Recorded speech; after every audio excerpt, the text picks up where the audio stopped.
Hi everybody, Russ and my Hammers 11. I hope you're all safe and well in this glorious sunshine we're in at the moment. If you're new to the channel, please consider subscribing and hitting the bell icon so you can be notified any time we put new content on. We have videos going up daily, but sometimes 2-3 times a day. I wouldn't want you to miss any cracking videos, cracking guests, cracking interviews, cracking memories, including today's guest. He played 33 times to the club, 5 goals and 2 spells at the club. He's club ambassador now. He's a lifelong Hammer. It's Steve bloody Jones. Hi, Jonah. How you doing, man? Good, Russ. You? Yeah, not bad. How's lockdown treating you? Everyone says it, but how is it treating you? Obviously, I've got an antiques place, so that's shut down for the last 3 months. But I've been busy at work on my job, so luckily enough, I've kept working. Really, a lot of people haven't. No. So it's been fortunate, I suppose. Yeah, it is what it is, isn't it? And luckily we've got nice weather at the moment, so yeah, it's gorgeous. I've got a couple of days off now as well, Russ. So I'm going to enjoy. You have timed this perfectly, my man. Perfectly. Well, I've got to go back Thursday, but I'm half thinking about a sickie. Yeah, well, don't say it on a video which is going off YouTube or anything, Jonah, will you? I'm definitely going in, mate. Don't worry. Anyway, so the idea of the channel, obviously, we're talking to fans and players about their memories of the club, and obviously you're in a unique position because you're not only played for West Ham, but you're a fan as well. So it's great to have you on, Jonah. Now, in terms of your fan journey, why West Ham? Why was West Ham your club, mate? Really, to be fair, Russ, all my family were West Ham. And we started going up. Obviously, I was in the North Bank to start with. We used to slip in. The old dad was in first. The kid was in for free. We had boxes at the back of the North Stand. It weren't every week, but we went. You know, we went a few times a season, and then it sort of kind of progressed to sort of. I ended up on the South Bank for a few games, and then I kind of lost it for a little bit because I started playing at a decentish level. As a kid, so I totally missed a lot of going to games and that really until obviously I started playing for the club. Exactly. And then let's talk about that because that was, obviously that was quite a jump, weren't it, mate? It's like to end up playing for West Ham from where you were. What was the story? Because obviously I loved hearing the story of how transfers happen because it's something you don't hear about. You just see it in a paper, someone signed for this and this and this. How did it happen with you the first time? It's a bit long-winded, to be fair, Russ. I'd scored a lot of goals for Billericay for a couple of seasons. Yeah. Sheffield United were watching me. I went up there on trial. Southend tried to sign me, then Vic Jobson at the time, the owner, blocked it and said I weren't good enough, which was once again undermining the manager a little bit, but didn't do me no favours. And I had a trial game at West Ham and scored against Millwall. We won 5-2, reserve game. So that was quite nice, beating them 5-2. But and then it didn't really happen. I got an injury and I had a week's trial, and then I sort of drifted away for a little while. And I think Harry had seen me play a few times and he was interested in me. And we ended up playing. Billericay played, West Ham sent a good team down to Billericay pre-season. And we drew 5-5 and I scored 4. And I had an absolute stormer, obviously, if you're scoring 4 again. And West Ham had a good side. Dixie was playing, Gary's, but I know it's pre-season. I know it's hard for pros because obviously I'll become one. But it was just one of them things that once that happened, I think Harry, when the meeting went back, because Harry's team went elsewhere, it was probably Margate, Harry's team, where the fan came on. And then it kind of, and then they went back to the thingy, and Harry had asked how I'd done in the meeting, and they both said, oh, well, he scored 4 goals. And he went, and I think that was it, really. And then from then on, even though Billy was involved with a lot of it as well, I think it was Harry's main influence because he'd asked about me a couple of times while he was Bournemouth manager. Yeah. And when Billy Bonds asked you to come and sign, you ain't saying no. Nah, exactly. Especially to your team as well. Exactly. It must have been awesome. Got a great photo, Russ, of me signing with Bonds. I've seen it. Yeah. You look about 12. Yeah, I do, really. I wish I looked that young. And so, what was it like? Obviously, being a West Ham fan, signing for your boy, very Roy of the Rovers type stuff. What was it like that first training session, at Chadwell Heath? playing at West Ham, your club? You know, it must have been. To be honest with you, mate, on the pitch it started very fast for me. Yeah. I came in, I scored a couple of goals on my debut, and the fans really took to me. But in all honesty, I don't really think I got a fair deal the first time I was there, like appearances-wise.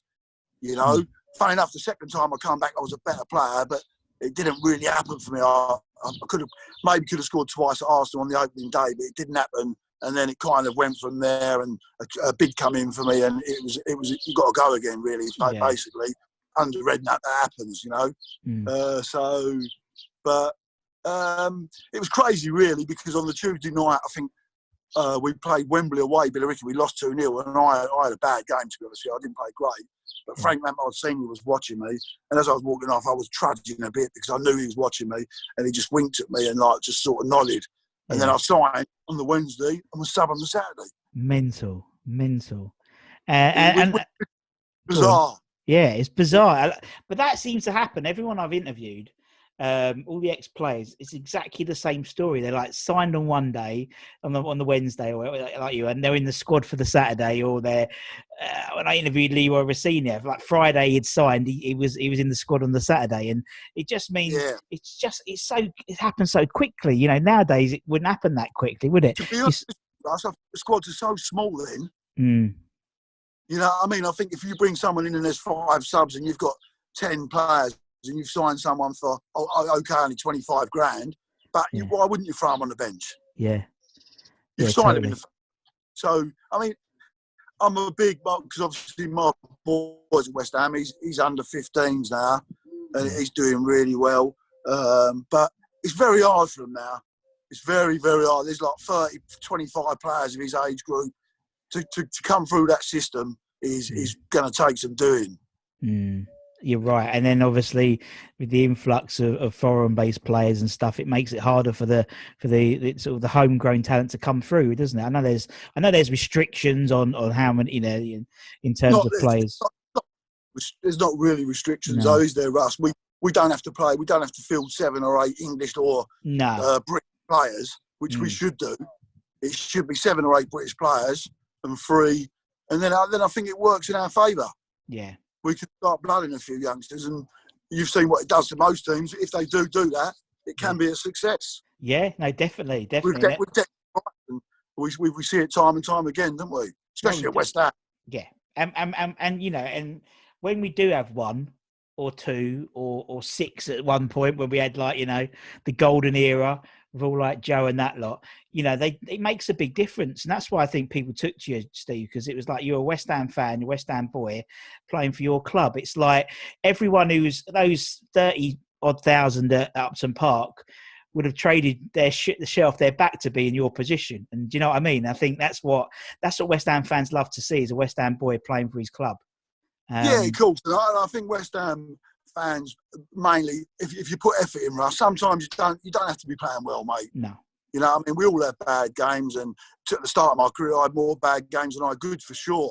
You know what I mean? But if you put a shift in, nobody can say nothing. And at the moment, the team I'm seeing, the current team, they're not doing that, mate. And if they continue to do that, we will get relegated. Yeah. You know, or we'll be right in it, which we are. Yeah. Got to put a shift in. If you don't put a shift in other teams up the ante a little bit and put a bit more work in, they're going to beat you. Yeah, no, definitely, and even more so in these strange times, you haven't got the fans to feed off anymore. So you've got it's more about mental strength, isn't it? Really, at the moment. Yeah, you know as well as I do, Russ. West Ham fans, when the team are on the ascendancy, there's no better. No. You know what I mean? It's electrifying. You've seen it yourself. We've seen it time and time again. I've played under the lights, like thrilling games. You know, even just the atmosphere and that is totally electric. But you've got to be playing well to do that. It's true, very true. And you're right. When it's not going well, particularly Upton Park, it was a very lonely place, I imagine, as a player. I had a couple of bad games, mate. They weren't easy.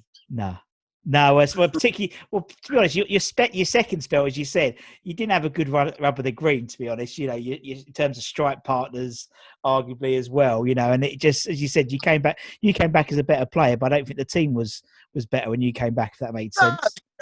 it was a decent team, but it was a bit crazy. I remember Paolo Futre. Funny enough, I do mention him in my team. An incredible player, Russ. European Football of the Year twice. He'd come to us with no knees. Yeah. So he was never going to play much. But I remember him turning up. We was at Hainault on the cross country. He was about to run. He took up in a stretched limo. The old window went down. He had a cigar. I think, he had a cigarette. He smoked a cigarette. He threw his cigarette out the window. The window went up. He got out of the car. We done one little lap warm up, 2 little laps warm up. He got back in the car, wound the window down, lit another cigarette up, and drove home to the hotel. But I mean, he was definitely, for me, he was. I don't think people realise how good he was, Russ. No. But we obviously got the real end of his career. Yeah. You know. So, but an incredible player. Yeah. I see a couple of training sessions I've never seen before. No, I can frightening. imagine. He was the European Maradona, wasn't he? He was. You know, he really was. He was that good. But as you saw, we did, as always, the way with West Ham. You never see the best. There's only a couple of players where you've seen the best of them. You know, we either get them when they're beginning their career or when they're ending their career. I can only think of maybe two. We do normally get a lot of players that excel at the beginning of their career. Yeah. More so than later players coming in and doing well. You know, we see each other like strike partners. Mike Newell, very good player. I had 4 games with him, Russ. He was woeful. And don't get me wrong, he's probably the worst partner I play with, but Mike Newell was a good player. But for me, he had a shocking time with us. Yeah. No, he did. It just nothing happened for him at all. So, which happens to strikers, of course. And even more so for strikers, isn't it? If it's not working, you're not scoring. It's like that's your job, really, isn't it? It's like and that's the trouble, isn't it? Don't have to be scoring, because one of the players in my team, Trevor Morley, sometimes you can be an outstanding team player where you're picked without scoring. Yeah. But you are judged on goal and assist, really. Yeah. So you have to do, if you're a forward, you've got to do something in the final third. If you don't, then you ain't going to be a forward for long, are you? No, very true, very true. Now, obviously, when you played for both spells, obviously, you had a few characters in the team. There's a few characters in that squad, and I think it's something. And I say that what baptism fire-eyed. Yeah, exactly. Yeah, I mean, signing as a pro, wet behind the ears, mate, as a footballer. Wow, there was a lot of characters in that squad. Very much so. Very much so. Game I was sub, I didn't get on. I was walking out of the dressing room, obviously dressed up, ready to go. Dixie taps me on the shoulder. Jonesy, let's go out, mate. Yeah, cool, all right, no worries. Gets in his car. The car opens up, bottle of JD. Obviously, it's not advertised as that now, but that's what it was in them days. Yeah. You know, you had a few JDs. We go and pick the best power up. Went and picked the best power up, drove up to Tots, had a night in Southend. And on my first, after being there 4 days, and then Dixie started doing something like that, it kind of meant quite a bit to me, you know. Yeah. The Dixie did. It was probably one of them. It was probably one of them. You probably see how hard it was for me, and it was one of them. Keep working at it, sort of thing. No, because you're new to it. So well, that's the thing. I mean, you respect for Dixie for that.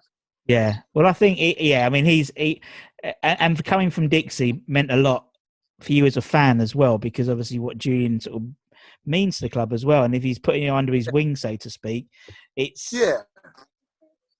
I think it was just to help me out, Russ. He was one of them. He knew how hard it was for me coming from there to there, and it was like, here you go. Let's like sort of get you used to it and out and about, and just generally just being like really a decent fella, you know. Yeah. Which helped me massively, because the first year was very hard for me, because even though I turned up as a goal scorer and I was a good player, I had pace and this, that, I weren't as good as them because I'd not trained every day, you know, and it took a long time to get into. It probably took 18 months for me to even get match sort of fit and training fit. You know, I remember Alvin Martin, mate, one of my first training sessions, we was in a circle, it was 1 against 1, and Russ, I don't think I touched the ball for like 5 minutes.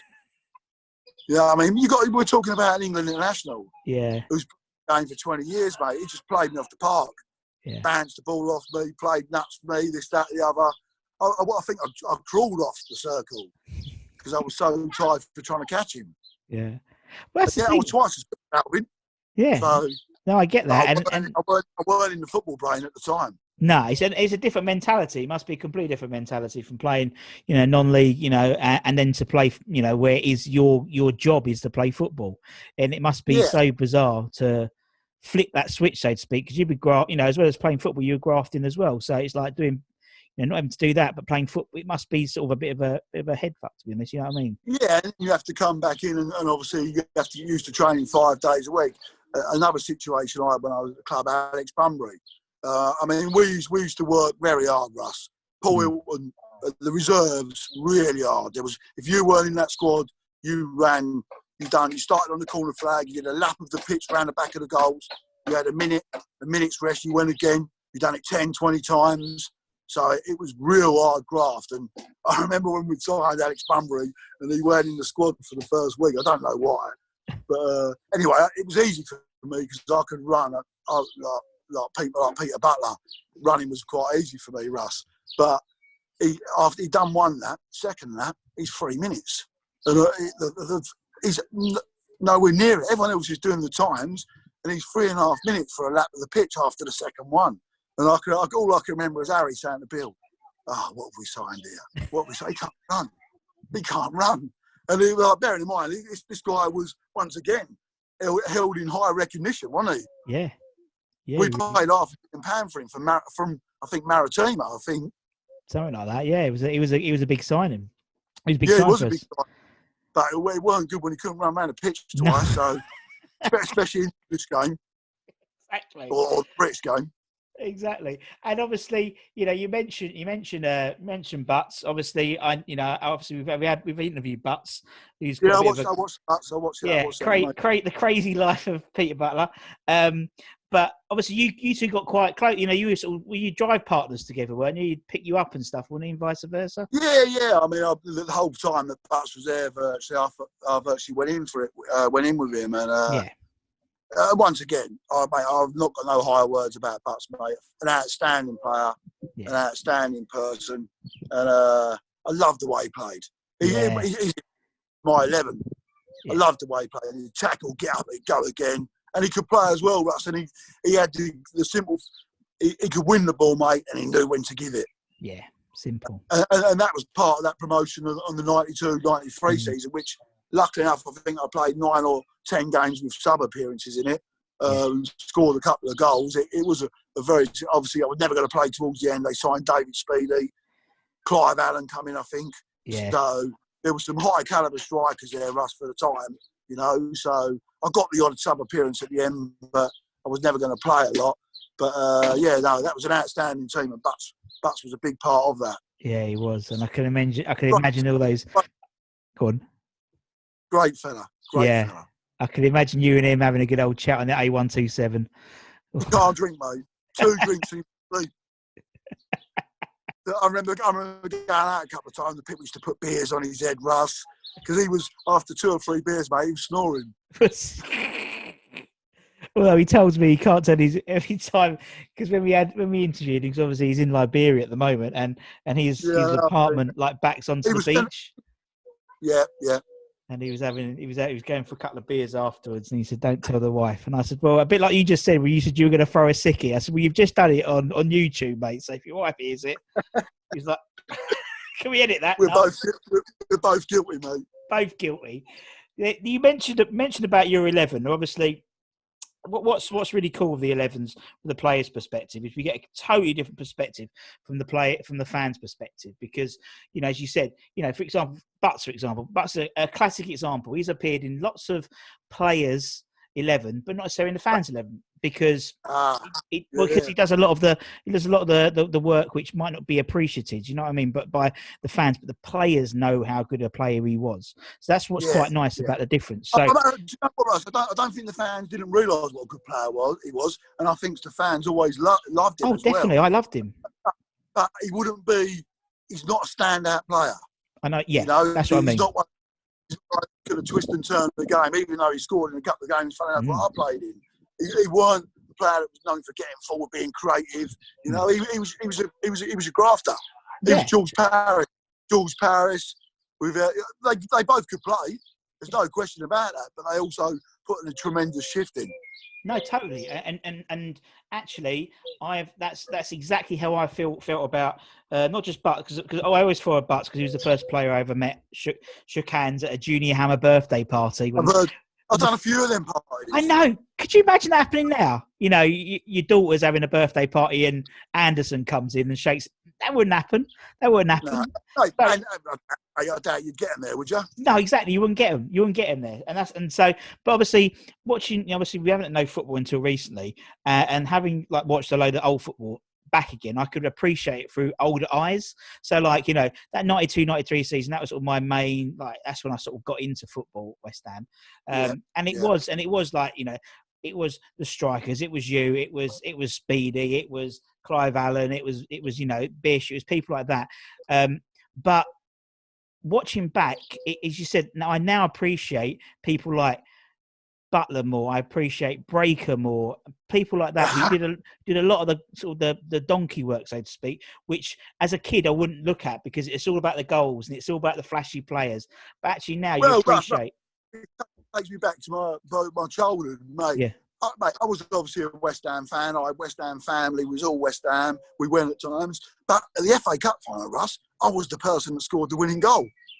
Now, whether he be Spurs, whether he be Arsenal, or whoever, Alan Sunderland or Brian Robson, that day you go out of the park and you'd emanate that player. And you'd be that player that scored the winning goal in the FA Cup final. Exactly. But I think that's what it was about. And obviously Brooking as well, in 80.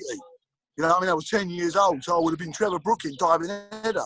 You know, that's the way we were when we was kids. That's all we did. We played football on the green. Yeah. Knock down. I know it sounds a bit crazy, but that's what it was about then.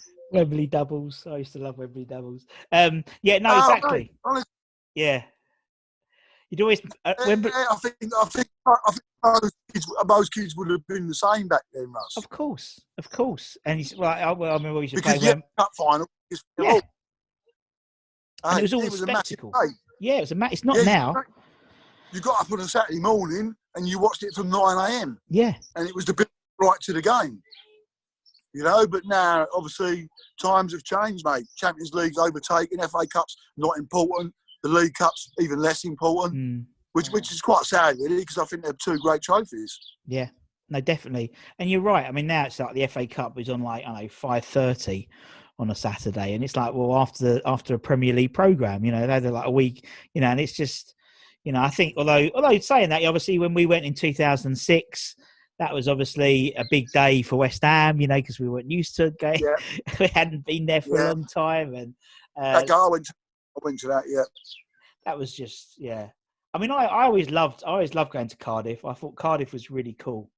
It was. Bit of a day out, you know what I mean? It's like even Wembley, I find it a bit boring. I find Wembley a bit boring. I find it a bit, just a bit sort of sad, really, I think.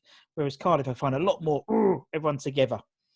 You know, it's almost like that old school. A bit like when people talk about Upton Park to London Stadium. You know that Cardiff. It was like you got in the middle. You got the stadium right in the middle of all the pubs and everything. Whereas, you know, Wembley's a bit corporate. But hey ho.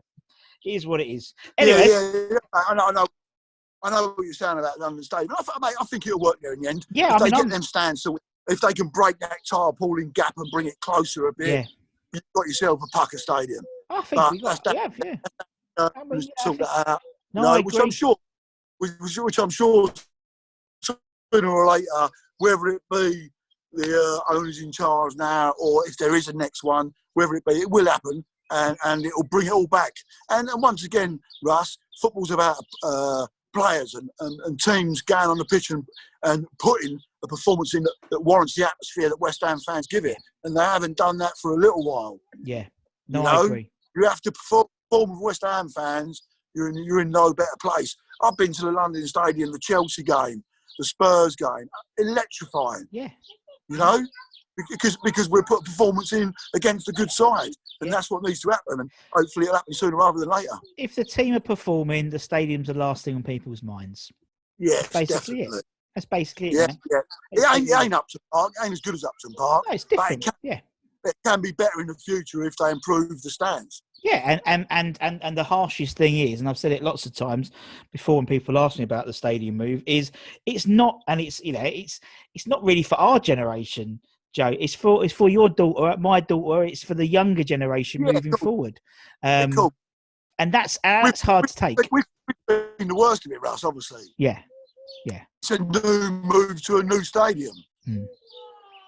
But hopefully, once it's built, we own it. It'll become decent.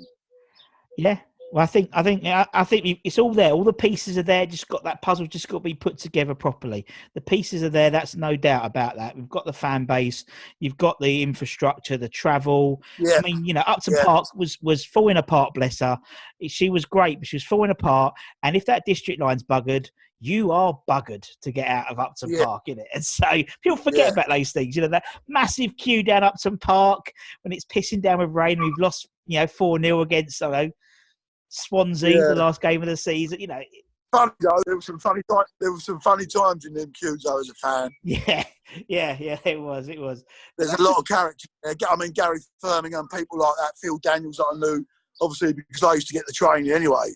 So I got to know Land and Sea Boys and all the fans and guys, really, So it was a good atmosphere along that road. They are fun. It was fun. It was fun times. But nowadays you're right. The game's moved on. It's modern. It's all about infrastructure. It's all about transport links. It's all about getting loads of fans in. And I mean, as you said, the pieces are all there.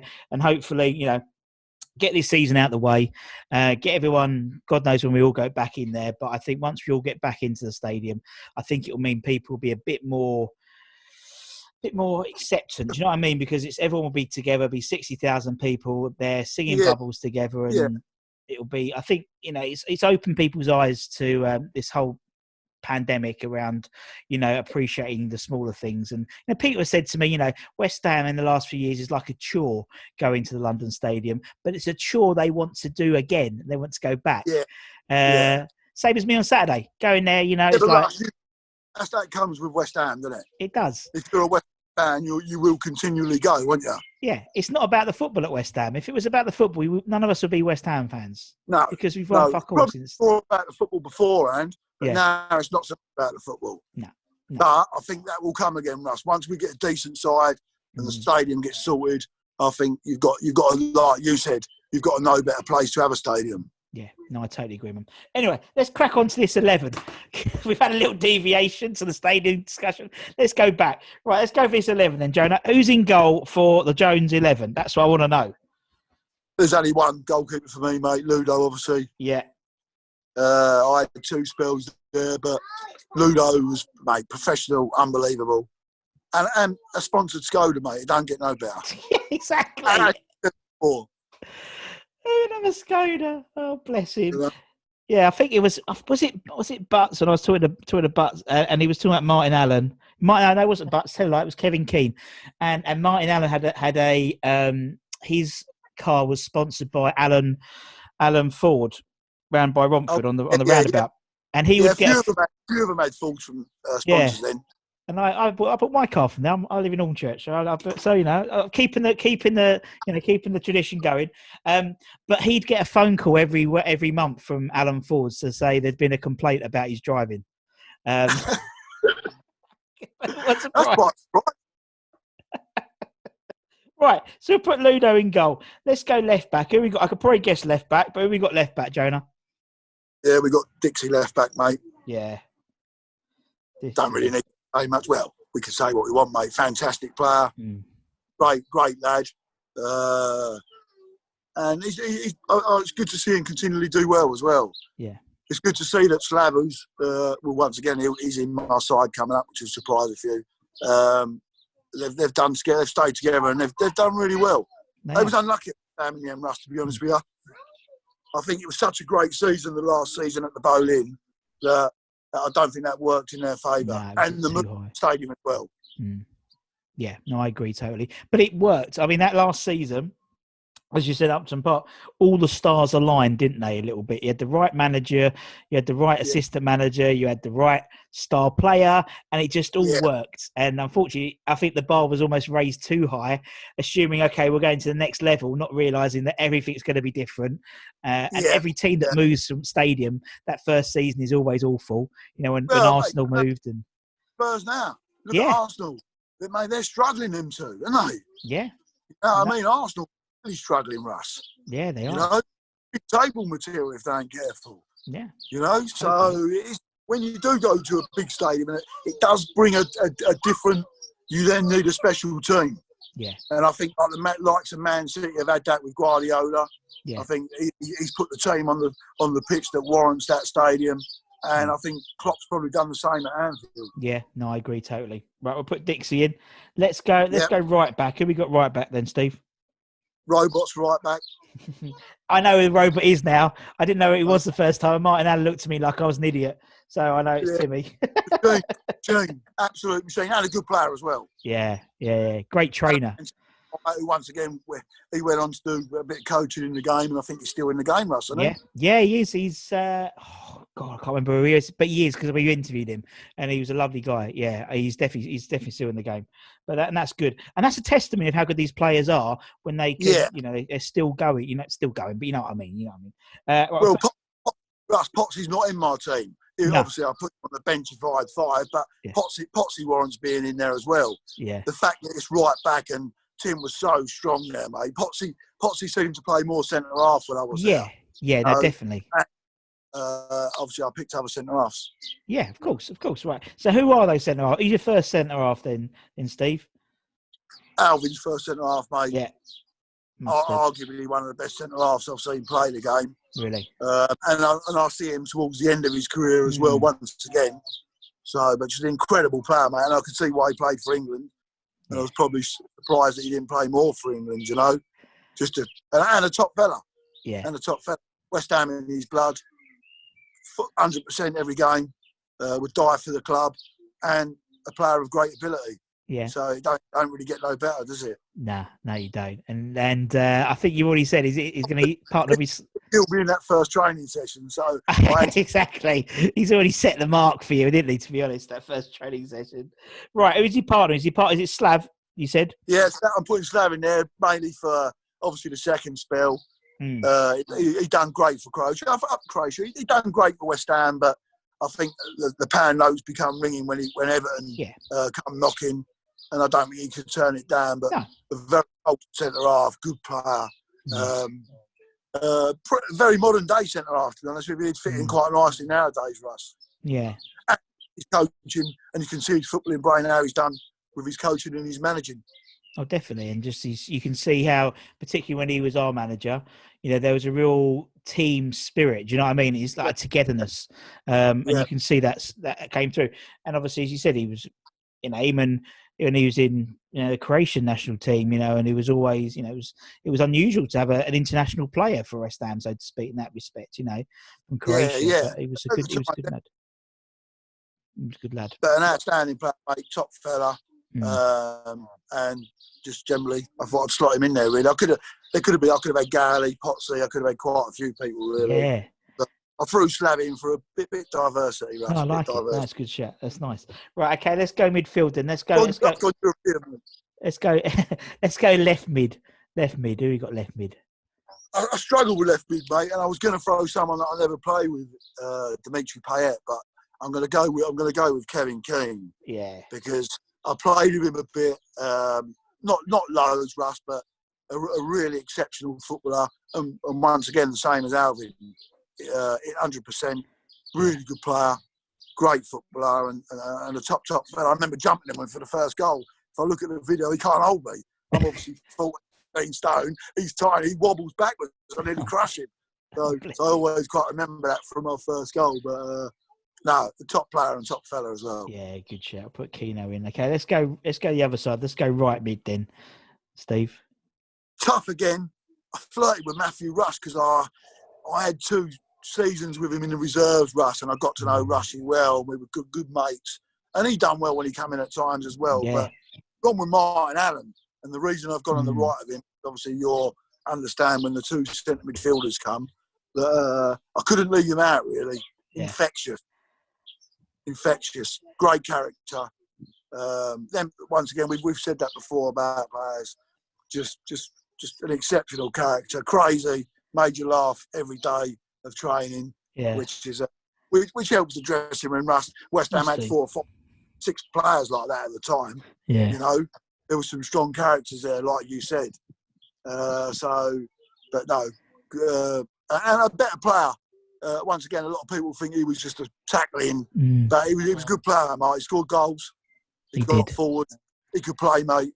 And he, like all these players on this thing, other than one of them, 100% every game. Yeah. All right. Okay. Yeah, definitely put Mad Dog in. Yeah, good shout. Okay, let's go for your centre mids then. You've already alluded to them. Who are we going to have in the centre mid positions then, Steve? Bish is first. Yeah. Set 3 of my 5 goals up that I played at West Ham. Exceptional player, exceptional fella. You know what I mean? Once again, that dressing room at the time with the likes of all them boys, mate, was an outstanding atmosphere. And Russ, all hard workers. And at the time, in them days, there was a lot of boozing going on. There was a lot of out, but there was a lot of graft going on. They'd come in on the Monday, and like obviously you've heard the mince one. I remember everyone had extra strong mints or polos, you know, because most people were on the piss at the weekend after the game. Yeah. That come with it, and obviously the likes of Harry and that would pick up on it, and they wouldn't be too pleased with it. And obviously Bonzo, you'd never go near Bonzo if you were stinking of booze. You know what I mean? That's the last thing you want to do. Yeah. But really, really exceptional. But when you look at that midfield, there's some characters in that midfield and that defence, mate. It was good times for West Ham. Them sort of 2 years I was there to start with. Even I was out quite a bit, Russ, and I was playing more reserves. It was an eye-opener, mate, because like I said, there was some strong characters there. Dixie being the main one, really. They didn't tell Dixie, he told them what to do, you know. Yeah, that's what I've heard. That's what Mad Dog said. It was like that, Russ. Yeah. You know, if Dixie wanted to have a crate of beers in the back and a bus, and he would do, you know what I mean? Brilliant. So it was quite funny at times, that sort of thing, but that's never going to happen now, Russ. So no, it's not. We grew up in quite a good era with that. I think you did. Yeah. I don't think they have such a good laugh now, do you?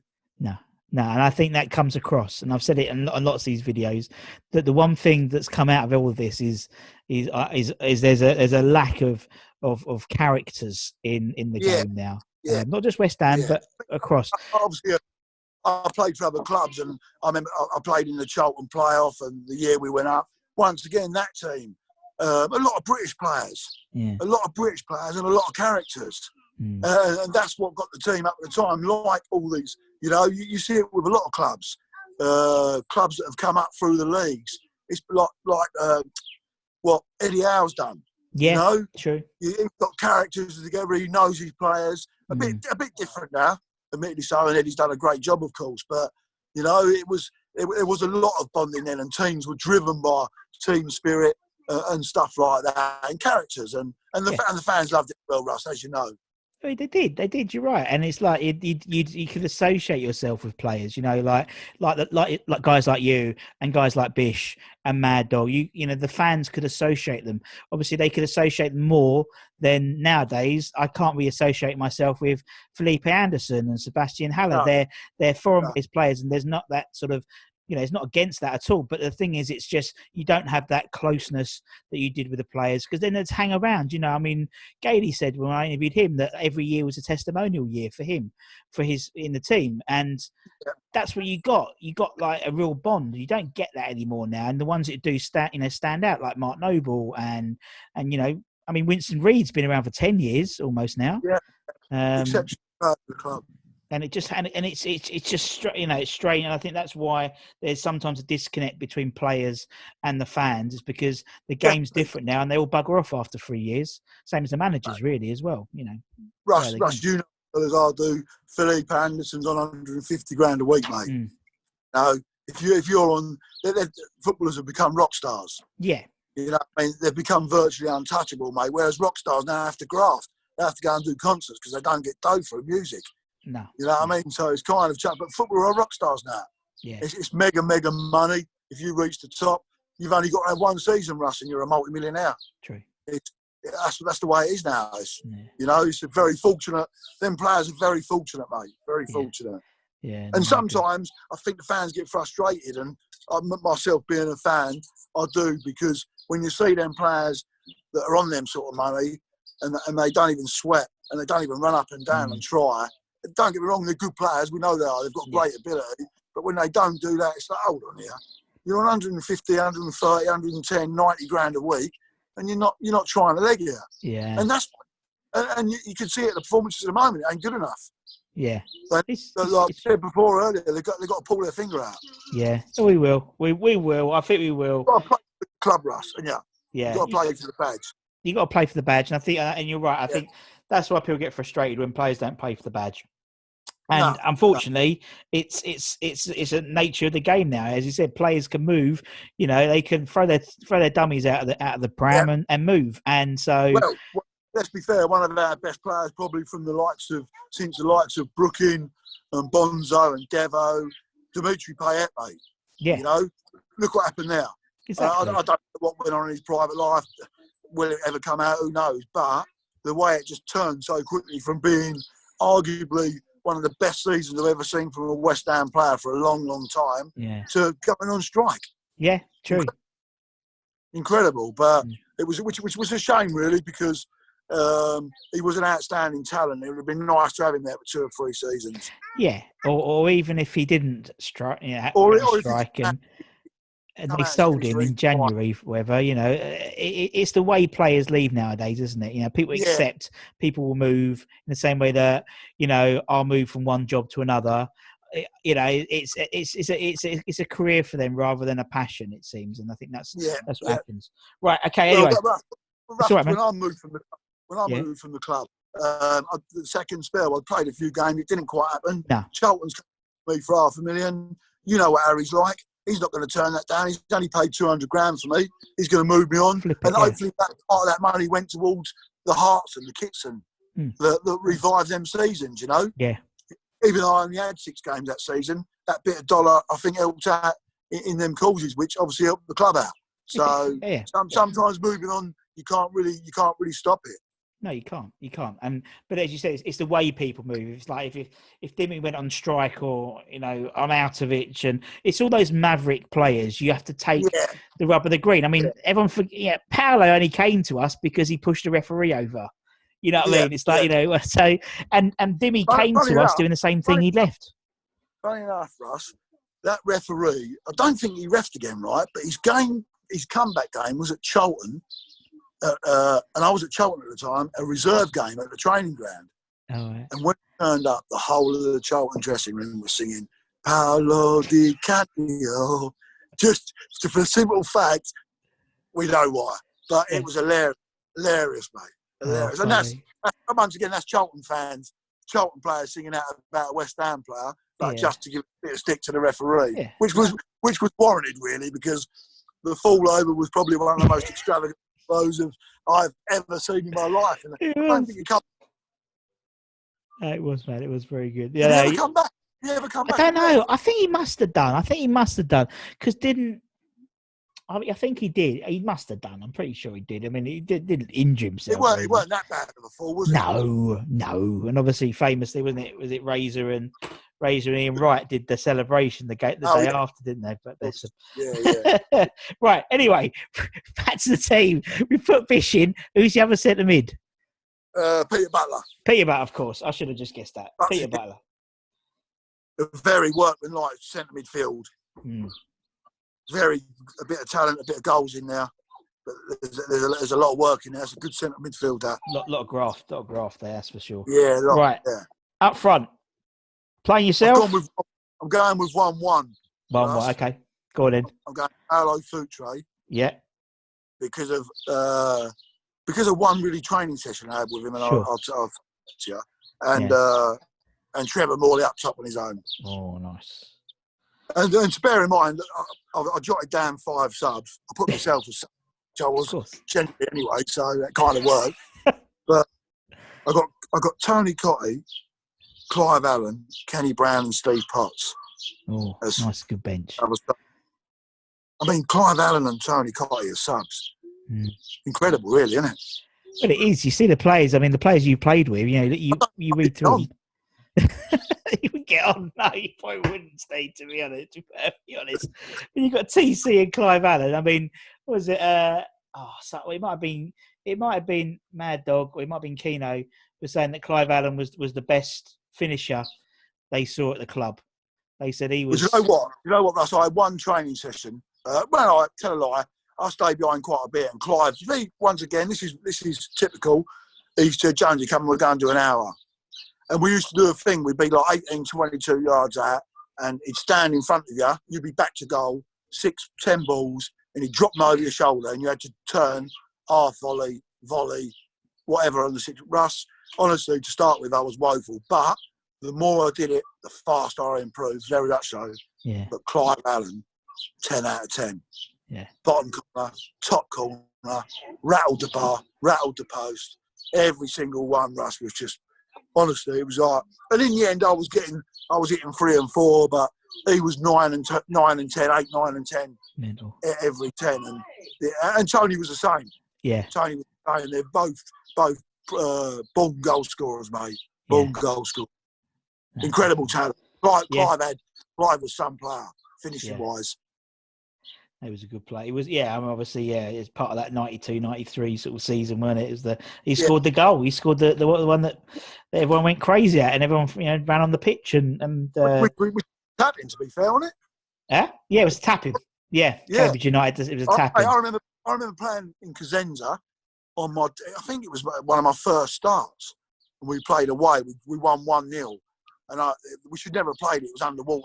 We had to take our boots off, because when you come out of the dressing room, it went down a tunnel. So we had to wade through the tunnel. There was like 2 foot of water in there, and the pitch was unplayable. But they played it because obviously they're travelling and this, that, and the other. Well, I went down the right. A few people would have seen that game, or they might have seen it. But I whipped a ball in. Clive come in from 25 yards out, Ross, left foot volley, top corner stanchion. It was just, if you ever get to see that goal, yeah, sure. Like your many, what a goal! What a goal! What a finisher!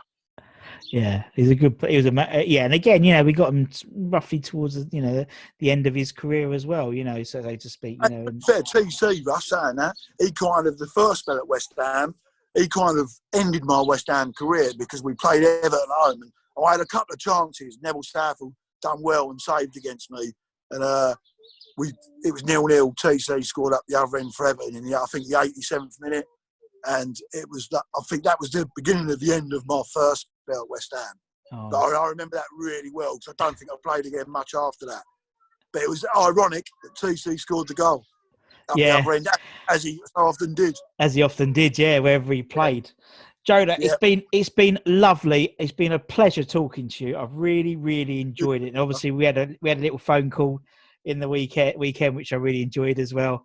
It was just good fun. It's been absolutely brilliant chatting, man. Really appreciate your time. It's been really, really cool. And obviously, thank you to everyone for watching. Obviously, share, like, subscribe. Humbled by all the messages, everyone. I comment. I read every one of them. Keep them coming. Stay safe, everyone, as well. Yeah, exactly. Even though it looks like we're coming to the end of it now, which looks good. Russ, looks good. Back to the football, hopefully. Back to the football. Hopefully, back to the pub soon, and it will be back to normal. Anyway, for me and Steve, take care, everybody. Stay safe, keep well, and we'll see you again very, very soon. Cheers, everyone. Bye-bye. Yeah. It's great fun. I love it. Yeah, no, we had some good shirts in during them times. The Dagenham shirt. Yeah. The light blue with the 2 hoops, I loved. Yeah. I scored in that in the away in the FA Cup. And do you know what? I remember that to the day. The fans, Russ. We drew 1-1 away. Yeah. Mate, it was Billy Bonds' Claret and Blue Army for 75 minutes. Mental. For the moment, it was just incredible. I remember we took the whole of one stand-up. And obviously I had a good game that day. And with things like that, you could never replace something like that. The atmosphere was just so good. And when you've scored, and obviously you're that kind of hero for the day, it don't get no better, No.